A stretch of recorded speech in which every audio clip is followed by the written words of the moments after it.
Welcome to this second session on nuclear and radiochemistry. In the previous session, we had appreciated some of the elementary aspects and definitions of radioactivity, isotopes, and isobars. In this present session, we will focus our attention on the moot question, the most important question: why some nuclei are stable and why others are unstable.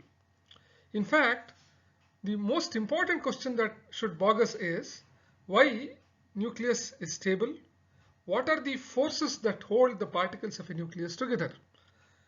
In order to answer this, let us turn our attention on the nuclear particles. Conventionally, we have been told right since high school that a nucleus is made up of protons and neutrons. Protons are positive, neutrons are neutral. Roughly speaking, the mass of a proton and the mass of a neutron are almost the same, but the difference is that protons are positive whereas neutrons are chargeless. Together, a proton and a neutron are called nucleons. For example, a helium nucleus is made up of two protons and two neutrons, or we say that the helium nucleus is made up of two nucleons. Now, if protons and neutrons were all it was to the story of the nucleus, then science would not have progressed to the extent that it has. Fortunately, it was seen that neutron, which is quite stable inside the nucleus, is not very stable outside the nucleus. In fact, it will disintegrate during radioactivity to give a proton and an electron. So this gives us a clue that the nucleus should be made up of a large number of particles which must be smaller and different in nature from protons and neutrons. Right since 1930s, ever since the quantum mechanics threw a lot of challenges to particle physicists, scientists across the world have been bogged down with the question, what is the nucleus made up of? The first question, of course, asked was, what was the atom made up of? And scientists said an atom is made up of electrons, protons, and neutrons. But the next logical question was, what is the nucleus made up of? The first answer was, they are made up of protons and neutrons. But when refinement in particle physics took place in the form of better machines, better magnets, better accelerators, it was possible to literally accelerate the protons and neutrons to very, very high velocities and make them bang against one another. Now, this resulted in the formation of many smaller particles which had very, very negligible mass and which could travel with velocities very close to that of light. All this work has been possible in very advanced research facilities across the world like the Fermi Lab and CERN, which I have already mentioned in the first session. I have just to scare you shown two pictures, one that of a Large Hadron Collider or LHC, where the particle like a proton is accelerated many times over, many miles in fact, inside the earth by using very powerful magnets and made to collide with one another. And when you do that, you end up seeing all these particles that are mentioned in the right hand picture. Now, these particles are not important for us because we are only dealing with the chemical aspect of nucleus and not the structure of the nucleus as such. But just let us understand that the nucleus as such is a cocktail or a soup of extremely fast moving particles, and these particles are not the typical particles that we know in classical physics.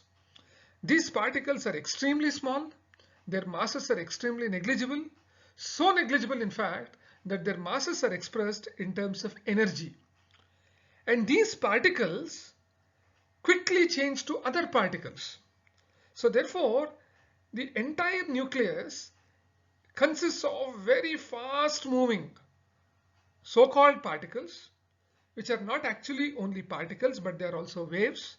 Just like an electron, they have the dual nature of being both a particle and a wave together. Their lifetimes are considerably short compared to particles outside. They survive only for 1 millionth of a second or even less. Some come and go in a flash, some survive a little longer. So this nucleus that one looks to see is actually made up of a large number of very fast moving particles to which both quantum theory and the theory of relativity has to be applied. And almost for 85 to 90 years, scientists are still grappling with the problem of how to explain the stability and the structure of the nucleus. Many theories have been proposed and the work is continuously ongoing and no final word has been said on the matter. Let us not worry at all about all these aspects, but just take a sneak preview as to what are the kind of particles that scientists have come out with. Of course, the bigger particles are protons and neutrons, but nucleus is also made up of antiparticles, which are antiproton, antineutron, anti-electron, antineutrino, etc. Now these, for example, an antiproton has the same mass as the proton, but exactly the opposite charge. Exactly the same amount of charge, but opposite. Antineutron, anti-electron or positron and antineutrino are some of the other antiparticles. Now, nucleus has some very so-called small particles which have been labeled as leptons, like electrons, positrons, neutrino and antineutrino, which generally are not exchanged and they generally do not undergo transformation. Whereas there are larger particles called hadrons. Now these hadrons continuously interact with one another and transform into one another. Now these include the neutron, proton and mesons. Now these hadrons are supposed to be made up of transient particles called quarks. Let us not go deep into particle physics, but let us just restrict our attention to neutrons, protons and mesons, because that is how we are going to explain the stability of the nucleus. But before we do that, we have to ask a few questions. After all, we said that a nucleus is made up of a proton and a neutron, or many protons and many neutrons. Protons are positive, so positive protons have to repel one another. Nucleus is also made up of neutrons. Neutrons are neutral. So what holds these protons together? If you appreciate the size of a nucleus compared to the size of an atom, if you blow up the size of an atom to as big as a football stadium, then the nucleus is as small as a pea, which means that the nucleus is extremely dense. It is so dense that if the mass of the human body is converted to the density of the nucleus, in the density scale of the nucleus, the human body will just occupy a pinhead. So therefore, nucleus is extremely dense because the particles are extremely closely packed. The forces that are holding these nucleons together are very, very, very strong, but they are strong only over a very short range. And at far distances, they become very, very weak. So therefore, the nucleus is held together by very, very strong forces, which have been called as the nuclear forces. These nuclear forces are the strongest forces that are known in nature. In fact, scientists were shocked in 1930s when they discovered the nature of these forces. That turned out to be the driving force for the manufacture of both the atomic bomb as well as the hydrogen bomb, because the amount of energy that is released when you break a nucleus is literally enormous. Thousands and thousands of times more than the energy released in a chemical reaction. There are many theories, as I said, to explain the stability of the nucleus and what holds these nucleons together. One theory was proposed in the 1930s by the Japanese scientist Yukawa, and this theory is called as the meson theory. Now, mesons are subnuclear particles whose mass is somewhere in between that of a proton and a neutron. The word meso means in between. Now, there are many types of mesons. Pi mesons is one of them. There is a K meson also. There are many types of mesons. Now, how one proton is attracted to another proton or how proton is attracted to another neutron is explained on the basis of the exchange of mesons. We say that one proton can get converted to a neutron or a neutron can get converted to a proton by exchanging a meson. In other words, there is a continuous exchange of mesons between two nucleons. So therefore, you should get rid of the static picture that protons and neutrons are stable. No, they are not stable. Neutrons and protons are continuously in a flux. They keep interconverting to one another, and when they do interconvert, they release, take up and release mesons. Of course, as I have already mentioned, mesons themselves are made up of so-called smaller particles called quarks. So this meson theory tells us that the key to the stability of protons and neutrons, or key to the stability of the nucleus, lies in the exchange of smaller particles called mesons. Now we will look at the stability of various nuclei on a comparative basis. Now we know at least close to 90 elements in nature, and about 20-25 elements have been added to that by the endeavor of scientists. Now in all these elements, the mass number is continuously increasing. As the mass number increases and as the atomic number increases, the number of protons and number of neutrons are also increasing. So when you look at the number of protons and the number of neutrons, in the beginning, when the atomic number is small for lighter nuclei, the number of protons and number of neutrons are almost equal. In other words, the neutron to proton ratio is almost equal to 1 or slightly more than 1. But as the mass number increases and the atomic number increases, the number of neutrons also starts increasing. Now the ratio crosses 1 and becomes 1.1, 1.2, 1.25, so on and so forth.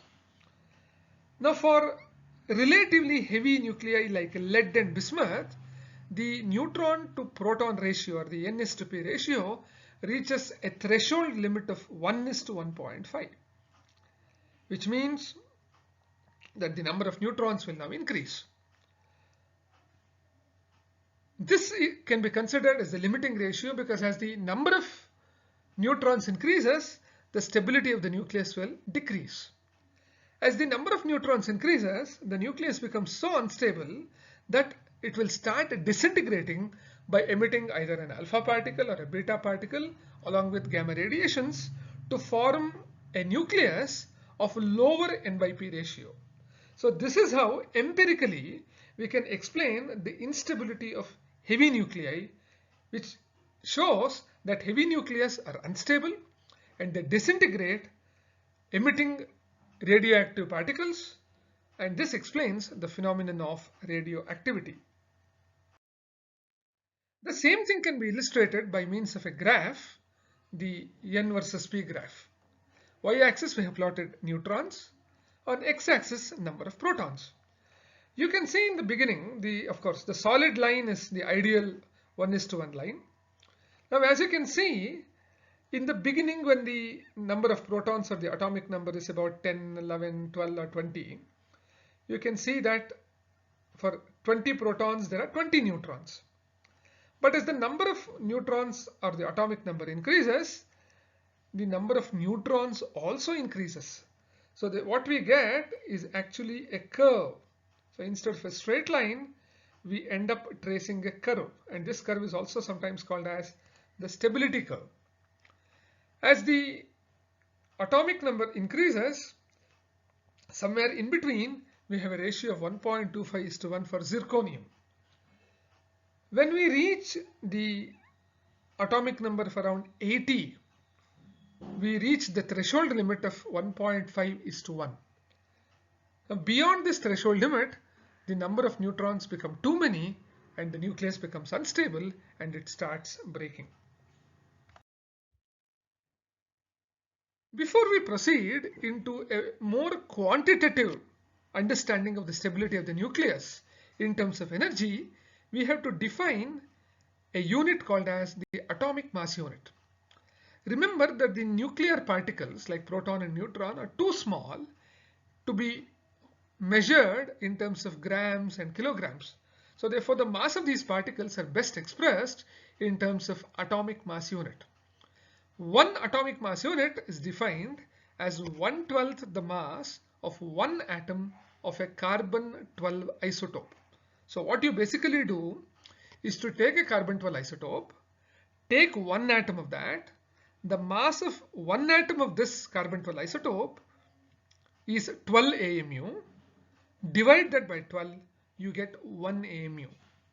So very easily, if you take 1 AMU as 1/12 the mass of one atom of carbon-12 isotope, one atom of carbon-12 isotope is nothing but 12 gram per mole divided by the Avogadro number, because 1 gram per mole contains Avogadro number, and therefore the mass of one atom is 1 by 6.022 into 10 to the power of 23, which translates into 1.66 into 10 to the power of minus 27 kg. Using this data of 1 AMU equal to 1.66 into 10 raised to minus 27 kg, the mass of a proton is written as 1.007277 AMU, and that of a neutron almost the same, 1.0088665 AMU. So now we have a tool of expressing the mass of nuclear particles in terms of AMU. In fact, in nuclear physics, people express the mass more in terms of energy rather in terms of mass, because they are not typical particles. We now come to another very important concept called as the mass defect. The mass defect, as the name itself implies, shows that the actual mass of a nucleus is not the same as the calculated mass. Now this comes as a big surprise. For example, you take a nucleus which contains p number of protons and n number of neutrons. For a nucleus of atomic number Z, number of protons will be Z and number of neutrons will be A minus Z. So theoretically speaking, the theoretical mass of a nucleus is Z into mass of proton plus A minus Z into mass of the neutron. But when you measure the actual mass of the nuclide, the actual mass of the nucleus is always less than the expected value. So this difference between the expected mass and actual mass is called as mass defect, delta M. In other words, the actual mass of the nucleus is less than the calculated value, and this difference in value appears as energy during the formation of the nucleus. So this energy released is called as the binding energy, which we will define in the next slide. So what is this binding energy of the nucleus? There are two ways of looking at it. One, you can imagine that the nucleus is being formed from its constituent nucleons. Suppose there are 50 nucleons, right? So 50 nucleons are coming together to form the nucleus. When they come together, energy is released, and this energy released is called as the binding energy of that particular nucleus. Conversely, suppose you take a nucleus and break it up into all the constituent particles completely. Then you have to supply energy, and this energy that is supplied is again called the binding energy. So binding energy mathematically is nothing but the mass defect multiplied by c square. Of course, we are using the famous equation of Einstein, E equal to mc square, where we are multiplying mass with the speed of light. It would be more useful for us to express the binding energy not for the entire nucleus of an element, but rather for one particular nucleon. So binding energy per nucleon is delta M into c square divided by the total number of nucleons, and this total number of nucleons is nothing but the mass number. Why is binding energy important? It is important because it gives us a measure of the stability of the nucleus. Quite obviously, if the binding energy is very high, it means that the nucleus is very, very stable. And if the binding energy is low, then the nucleus is unstable. Nuclei which are radioactive have very low binding energy, and therefore they always look to get converted into another nucleus of a higher binding energy. This can be seen by the binding energy curve, which is a plot of binding energy per nucleon for various mass numbers. You can see that the x-axis contains the variable mass numbers. You will see some spikes. Now these spikes corresponding to mass number of 4, 12 and 16 represent very high, unusually high binding energies. They of course correspond to helium, carbon 12 and oxygen 16. You also see the region of mass number around 60 has probably the maximum binding energy for any element. And then as the mass number increases, the binding energy slowly decreases. Perhaps from mass number 60 to about 100 or 120, the binding energy is almost constant. So most of the nuclei here are quite stable. But as the mass number increases, the binding energy decreases, and we hit upon the uranium nucleus, which becomes extremely unstable and disintegrates ultimately to lead. When calculating binding energy and mass defect, it will be very advantageous if we know the value of one atomic mass unit in terms of energy. This is actually very easy to convert. We apply the Einstein equation E equal to mc square, where we remember that m is one atomic mass unit. One atomic mass unit is 1.66 into 10 to the power of minus 27 kg. We then write the value of the speed of light, and we end up with the energy in joules. When you divide the energy in joules with electron volt, which is 1.602 into 10 raised to minus 19 joule, you end up getting the value of 931.6 mega electron volt. So one atomic mass unit corresponds to 931.6 mega. Mega is 10 to the power of 6 electron volts. Let us illustrate the calculation of binding energy for the helium nucleus. You can appreciate that the actual mass of the helium nucleus experimentally determined is 4.0017 AMU. The mass of one proton and one neutron we already know. It contains, our helium nucleus, 2 protons and 2 neutrons. So you can easily multiply the corresponding masses and end up with the theoretical mass of the nucleus. The difference between the actual mass and the theoretical mass is what is called as the mass defect, which turns out to be 0.0303 AMU. When this mass defect is multiplied by the standard energy value of AMU of 931.6, we end up getting the energy as 28.22 mega electron volts. In other words, when you break up a helium nuclide, the energy required is 28.22 mega electron volts, or when the helium nucleus is formed from the corresponding nucleons, an energy equal to 28.22 mega electron volts are released. Then we finally come to another concept called as the packing fraction. Aston noticed in 1930s that the mass number, which is nothing but the sum of protons and neutrons, turns out to be a whole number. But the isotopic mass is not a whole number, but turns out to be a fraction. So atomic mass is a fraction in many cases, but the mass number is a whole number. So he looked to express this difference in terms of a concept called the packing fraction of the nucleus. This gives a measure as to how closely the nucleons are packed. The packing fraction is nothing but the difference between the isotopic mass and the mass number expressed as a ratio of mass number multiplied by 10 to the power of 4. Now if the isotopic mass is less than the mass number, then the packing fraction will be negative. And if the isotopic mass is more than the mass number, then the packing fraction will be positive. Now what does this imply?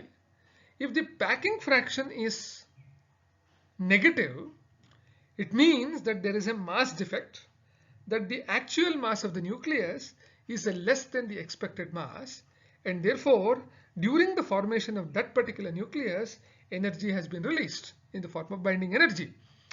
More the negative value of packing fraction, more closely are the nucleons packed, and more is the stability.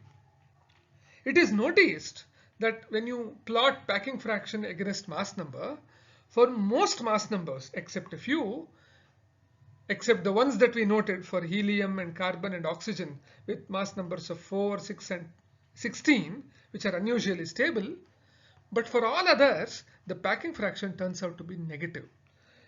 Now this shows that all these elements have a stable nucleus. But beyond a point, as the mass number keeps on increasing, the packing fraction starts becoming less and less negative, and at one point becomes positive.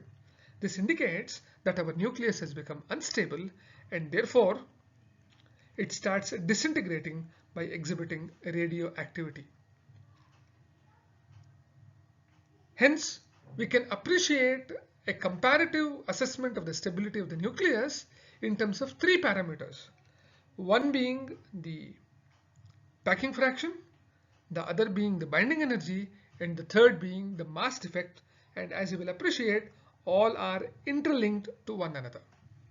So in this present session, we have spent about 25 minutes trying to understand the nature of the nucleus, what the nucleus is made up of, what is the nature of the attraction that holds the nuclear particles together. We saw one theory called the meson theory, but we also realized that there are many other theories floating around, and no final word has been said about the nuclear picture. We appreciated also why heavy nuclei are unstable. Heavy nuclei are unstable because their N by P ratio becomes very, very large, beyond 1.5, and they start disintegrating to achieve a lower N by P value. We understood the stability of the nucleus quantitatively in terms of three parameters: binding energy, packing fraction, and the mass defect. And we could do so by expressing the mass of subnuclear particles in terms of atomic mass unit and converting atomic mass unit into energy. I thank you for your patient listening. We will meet in the third session. Thank you.